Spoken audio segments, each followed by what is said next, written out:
I really saw my van life, my life flash a little bit before my eyes, and really did consider for a moment selling my van and never looking back. Hey everybody, welcome back to my channel. My name is Alexandria and this is my 2020 Ford Transit that I recently converted into a van to live in full-time with my pup Tara, who is currently sitting in the front seat. So if you hear any noises throughout this video, that is why. In today's video, I'm going to be doing a Q&A just to address some common questions that I get, especially those pertaining to safety in a van full-time as a solo traveler or a solo female traveler. Now, I do live in this van full-time with my dog Tara, so interpret solo how you will, but I have been in it full-time without a partner or without friends traveling with me the entire time. And so I feel like my experience as compared to someone who might be in a couple or traveling in a caravan has been drastically different in terms of safety, the things that I keep in mind when I am alone on the road, and what I do on a regular basis, like preventative measures to stay safe. So my first question is from Shut Up Stephanie on YouTube. Thanks, Stephanie. Your question is thoughts on decoys for solo females. Example, putting dirty men's boots outside the door to make it look like a dude is with you. I am going to answer this from my perspective and from the perspective of others that they have shared with me. I will say that I personally do not practice this, at least regularly. I do tend to take any female identifying objects, things that are pink or brightly colored or plants, anything like that, out of my front seats, and I keep the front cab looking very bland or as bland and neutral as possible because I don't want to tip anybody off that there might be just a solo woman in the van. But that being said, I have not made it a practice to put decoys. I've heard of folks putting things like military tags, construction helmets, or vests up front, a pair of boots like you suggested up front, and I think that, you know, if safety is something that you're super concerned about and you really want to blend in, especially if you're in a stealth vehicle that might not look like a camper van, it can be a really great option. And if I was dwelling in cities primarily or most of the time, it's definitely something that I would consider. I don't think it hurts at all, and the worst thing that's going to happen is that someone's probably going to steal your work boots. Rebecca Sills from YouTube asked, additional locks, are they worth it? Also, suggestions on where to look to find the best weapons for solo females. I understand being cautious disclosing what you use, but something with general various ideas would really be helpful. You are definitely right, Rebecca. I'm not going to disclose any weapons that I personally have in the vehicle just for my own safety, but some of the options that exist out there are pepper spray. I know that some people will have tasers or like a flashlight to taser, so it's a little bit smaller and a little bit more discreet. Obviously, people will have things like a bat or another kind of like large object that they can have to defend themselves if someone was in their van and they needed to defend themselves, as well as other like concealed carry options like a knife or a gun. This is a very individual choice, and what you choose to have in the van should follow a couple of different protocols, if you will. One, I would say if you have a weapon, probably abide by your state laws and get a permit and know how to use that weapon. The biggest reason that I suggest this is because one of my biggest fears is having a weapon in the vehicle that I do not know how to use and then that being used against me. So if you do have a weapon in your van, definitely know how to use it and maybe even practice using it a time or two, so that way if an emergency does arise, you are equipped and you've used it before and it's not the first time.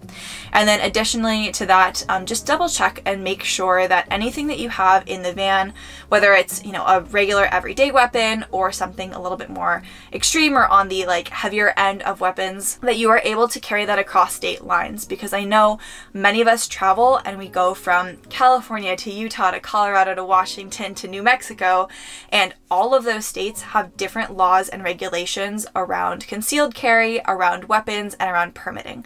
So just be sure that whatever you have is legal in the areas that you are traveling in and that you know how to use it. And then the second part to your question, Rebecca, was additional locks on the van. Now, personally, I do not have additional locks on the exterior of my van, but I do know a few folks who do.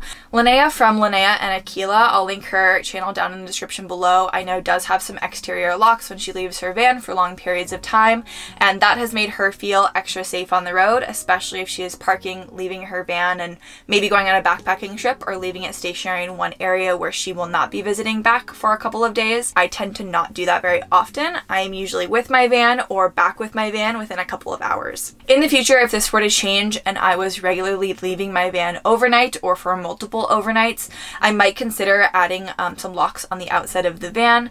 But that being said, I think generally speaking, my rule is that if someone wants to break into my van, if someone wants to break into any vehicle or home, they're going to.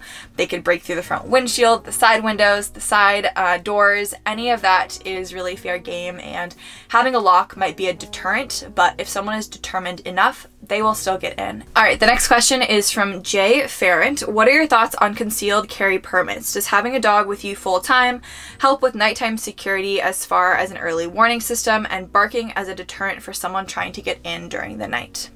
Great question. And this is something that I feel like I pretty recently experienced as I was down in San Diego and in a city, which I am typically not. As you guys know, I recently did get a dog back in October, and she has been such a wonderful addition, not only to my life, but also to van life, as she makes van life a lot more fun, more interactive, and also something that makes me feel a little bit more safe.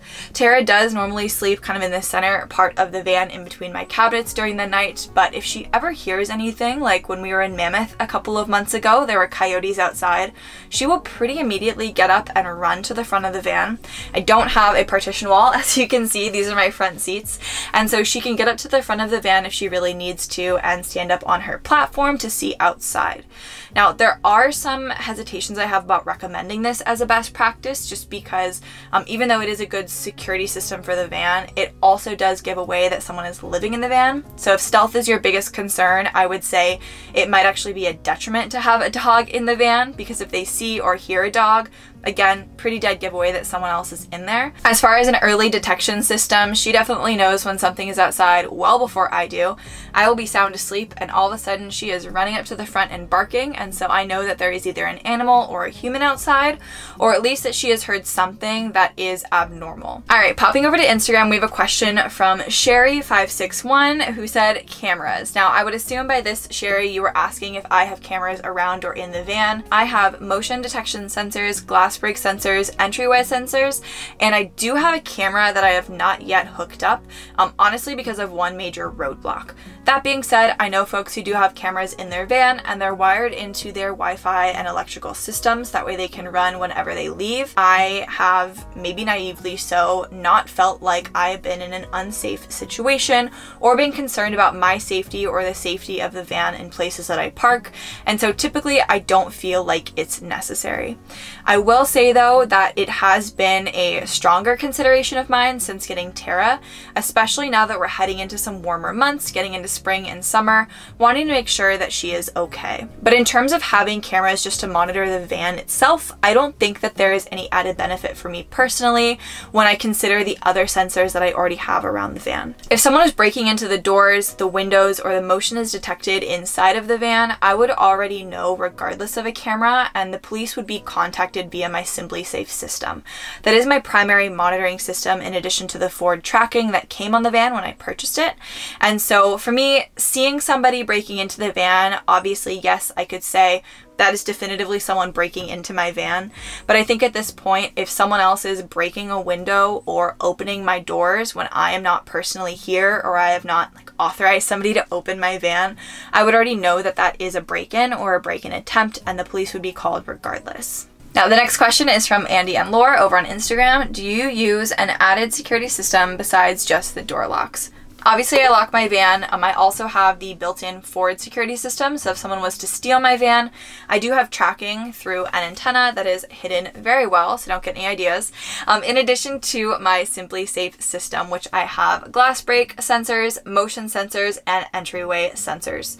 In addition to that, when I've locked the van for the night, I will arm my system to say that I am home, and so if anything is opened, broken, or otherwise detected while I'm in the van sleeping, especially, my alarm will also go off, or it will at least give me a warning where I can disarm the system. Let's say if Tara accidentally set off the van alarm system, which has not happened yet and I don't anticipate having a problem with, but there is the option if for some reason that were to happen accidentally. In addition, it was really important for me to feel safe when I was sleeping, because that is when I am at my lowest regard for my safety. And so I also have a panic button in the bed area. So if I were to hear something and think that someone was breaking into the van at night, I could press my panic button and immediately contact the authorities. And the next question was asked by CC Marie 89 and many others. Do you have a gun? Now, as I touched on earlier, I'm not going to be addressing the specific weapons that I do have in the vehicle. Just know that I do have weapons in here. I do feel very safe, and I do know how to use all the weapons that I do have. All right, the next question I got on both YouTube and Instagram because of an Instagram and a YouTube community post that I made, and so good catch, you guys. Cheyenne Faith on YouTube asked, did someone break into your van, and if so, what do you have in place to prevent this in the future? And then over on Instagram, I had Chronically Kelsey asking, what do you do during a van break-in? That is my worst nightmare, especially with dogs. So let's address the elephant in the room, because I have only briefly acknowledged this on social media. Now, I didn't want to make a big fuss of this on social media because I think it is such a small percentage of actual experiences on the road, happens very rarely, and in this specific circumstance, it wasn't even on the road that this happened. And so I think my feeling of safety on the road is still unchanged. I still feel very safe on the road. And in fact, this experience has actually made me feel even stronger about statements that I've made in the past about being on the road, feeling safer than I do in a home. I've been home back in California at my parents' house for the past week and a half, trying to sort through life. Unfortunately, the first weekend that I was home, there was an attempted robbery on the home or the garage, as well as our vehicles, one of which was my van. Now, there's a couple things that I want to say. One, everyone is okay. Very grateful for that, because oftentimes home robberies or home invasions do not end that way. And two, things could have gone so much worse. My van is still in perfect condition, the same condition it was before the robbery, and nothing critical was stolen or taken because we were able to stop and apprehend the person, and they were taken away by the authorities. And so everyone is okay, personal belongings are okay, and as far as a robbery or an attempted robbery goes, things really turned out as best as they possibly could. That being said, it is still very unsettling to think that someone was going through and trifling through my belongings. All of my cabinets were open, things were out all over my bed and the floor. They spilled soap and, you know, disgusting, like, sticky things all over the inside of my van that I had to clean up. And honestly, the best word that I can use to explain this was unsettling and grateful.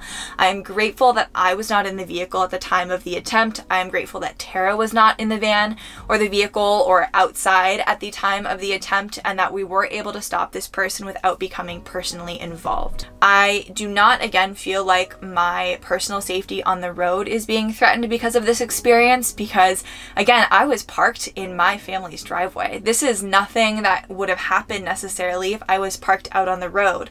This is a personal attack on a home, a piece of property, however you want to look at that, and I view it very differently than getting broken into on the road. All right, couple more questions. The next one is from Sammy Hellums on Instagram. Do you feel safer on BLM land or in the city? I think this goes without saying, and you probably all can guess my answer to this. BLM or public lands, hands down. There were weeks on end that I was parked in the desert or in Bend, Oregon in the forest, feeling completely safe by myself, not around a single soul. I didn't see anybody for days. And I think that probably freaks a lot of people out, being in the forest with nobody around. You think there could be an axe murderer out here. Someone could come out and try to do harm to me and nobody would know. That's probably true. Someone could go do that. But for me personally, I feel much safer out in the forest, not seeing anyone for days, just kind of being the only soul around, than I do being in a big city with people constantly walking around, lots of distractions, lots of opportunity for people to break into my things or to notice that I'm by myself in the van, or to decide that they want to cause harm to myself, my van, my dog, any of the above. Also from Instagram, Danielle and Gunnar, thanks guys for the question. What is your nightmare van life scenario? I think there are two things that come to mind.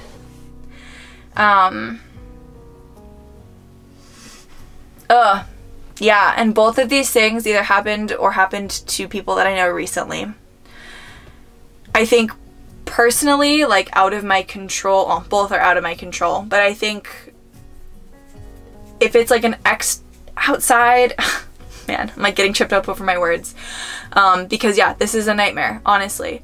If it were out of my control completely, I think that if I were in the van with Tara, middle of the night in a city somewhere, and someone with a weapon tried to break into the van, that would be my personal nightmare scenario that's like completely unexpected. I don't know how to word this, but like, yeah, something that's completely out of my control. I didn't put myself in that situation specifically, but someone is like purposefully trying to cause harm. That is a nightmare. I think second to someone purposefully trying to cause harm would be being in a situation, honestly, that my friend Kaylin was put in 2 weeks ago. So again, if you guys saw in my community tab, and I apologize, I'm itching so bad. I didn't say this at the beginning, but I have a lot of poison oak right now. So I'm very, covered in welts and hives right now, which does not add to this story whatsoever. But I really came face to face through my friend Kaylin with my nightmare situation, or what I now realize is a nightmare situation, and that is an unexpected crash. Obviously you never plan for a crash, but my friend Kaylin was driving down the road, doing the speed limit, 60, 65, hit a patch of black ice and rolled her van. Lost her home. The entire interior was destroyed, unfortunately. But thankfully her and her cats were okay. And I think my nightmare from that, seeing what happened to her, would be going through a similar experience, crashing, wrecking the van, and losing my home. But on top of that, having my dog in the van with me now. She is harnessed in up front whenever we go, especially on long drives. But I think cats, the whole 9 lives with cats is true for the most part, especially after seeing the inside of her van and how wrecked it got, and her cats being unscathed. So impressive, and just so happy for her. But I can't say that I think Tara would have the same fate. Even harnessed up, the way that I saw kind of the wreckage from Kaylin's accident, Tara sits up front, usually in the passenger seat, or if not, she's in between these 2 seats back in her bed. And if we were to go through a similar accident, I don't know that Tara would be okay. And I think hearing this, a lot of people are probably like, well, why don't you put her in a cage? Why don't you put her, you know, back secured somewhere else? And in a future build, I definitely will be building that in. It was not something that I planned for necessarily when I first built this van. I knew I was going to have a dog one day, but I did not know that I was going to get her before I even finished my build, let alone as soon as I did. And so right now, the best solution is to have her on a platform harnessed in up front with me because there are airbags. Alright, obviously I'm taking too long because my camera temperature just got too high, so we're gonna rapid fire through this one. I think my worst scenario would be her getting injured in a crash, honestly. I can replace my home, I can't replace my dog. She is my best friend next to my brother, I guess. Yeah, my brother. My brother and my dog. Those are the 2 most important people or things in my life, and if I lost my dog, which is more likely than my brother, in my van because he does not travel with me, that would be my worst nightmare, is losing my home and losing my dog. And so all of that to say, let's circle back. Future builds will be considering that much more because I did not expect to have a dog this soon or necessarily at all in the rig with me. All right, last question. Let's wrap things up. Schlangen on Instagram. Are you ever so scared that you want to quit? No, I am not. This is something that I have heard many times. Are you ever so scared, or have you ever been so scared in the van that you don't want to be in the van anymore? And there's only been one moment, or one day, I'll say, maybe expand that a little bit, that I have been questioning my decision to be on the road. And that was 2 weeks ago when my friend Kaylin, again, was in a crash. I really saw my van life, my life flash a little bit before my eyes, because of course you think of these things happening, but you never hear about it. You never know anybody who's experienced it. And so hearing her on the other end of the line, waiting for the ambulance to get there right after she had crashed the van and her home had been lost, was terrifying. Terrifying to say the least. I was completely shaken. I sat there in my van, completely safe across the country, questioning every decision that I've made over the past year, how stupid I could be to want to put my entire life in one vehicle where it could be lost at a moment's notice, and really did consider for a moment selling my van and never looking back. I don't know what else I was thinking I was going to do, because I know that I would not do well in an apartment in a 9-to-5, but my mind just immediately went to a dark place, and I said, am I really supposed to be doing this? Is this really what I want to be doing, and do I feel okay with this? And for a day or two, I was really shaken and questioned, again, my decisions. Do I want to be doing this? Is this worth it? And ultimately, I've decided, yes, it is worth it. Yes, I do love this. And no, it's not enough to deter me from pursuing van life or life on the road in general. All right, let's see if I can get through the rest of this video without it reconfiguring again because of the internal temperature sensor. I apologize again for not posting last week, as you just heard. Last week has been kind of chaos, and so I appreciate you all for sticking with me, for hanging around, and for participating in this round of Q&A.